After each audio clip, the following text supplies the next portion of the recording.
दिन परदेश से लौटत तनी विदेश से लौटत तनी जब रउआ आई तो हमारा खातिर कुछ कुछ ले ले आई हमारा बड़ा निमन लागे कहा तेरी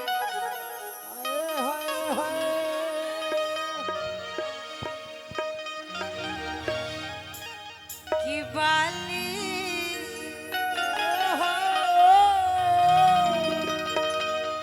बलिया से चाही ए हमार राजा जी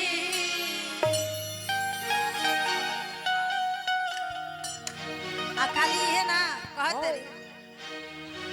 कि लहंगा लखनऊ चाही चटकदार राजा जी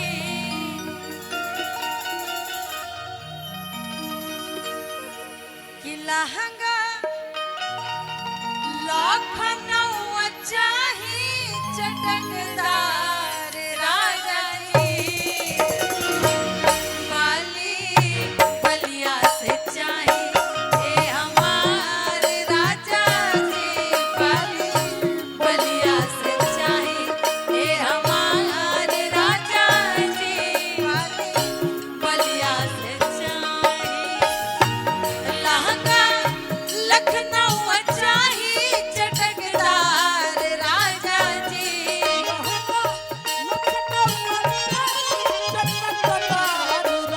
लहंगा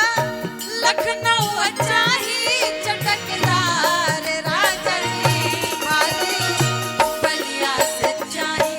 ए हमार राजा जी बाली बलिया से चाही ए हमार राजा जी बलिया से आई में एगो जीजा कहत रे समारे से मुहावा भुलौल बाड़ी साली ले ले आई हजी जाजी कानवा के बाली ले ले आई हजी जाजी कानवा के बाली ले ले आई हजी जाजी आए ये हमार राजा जी और का कहतरी छपरा के छागलिया नरस वाली साड़ी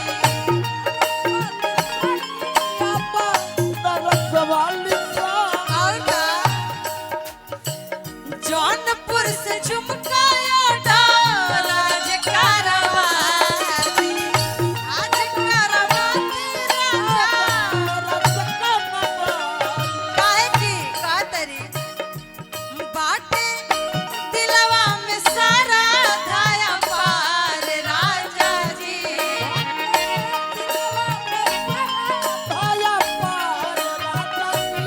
बाटे दिलवा में सारा धाया पार राजा जी बाली बलिया से चाही ए हमार राजा जी बाली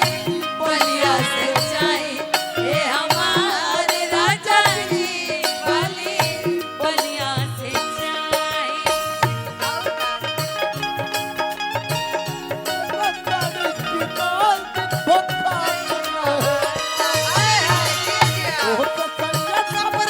एगो साड़ी किनाल दिन बखात रहेला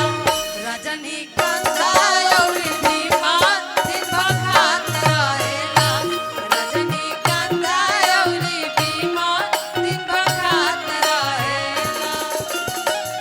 बलिया से चाही ए हमार राजा जी और का कहतरी कहरी के जीमा बाटे तोहरे कपाले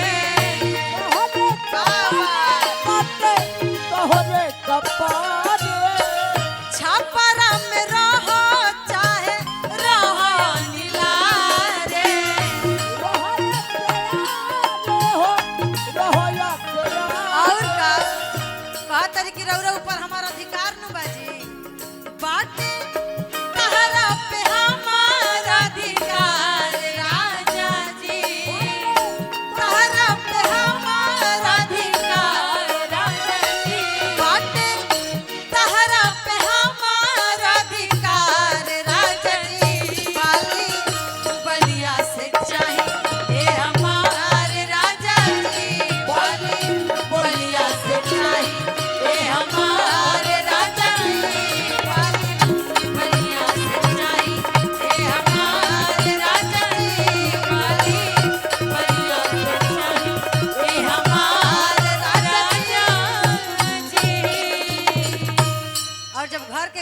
लोग नाचता तो एगो नाचे वाला तनी हो जाए। हमनी के यहाँ नाचे वाला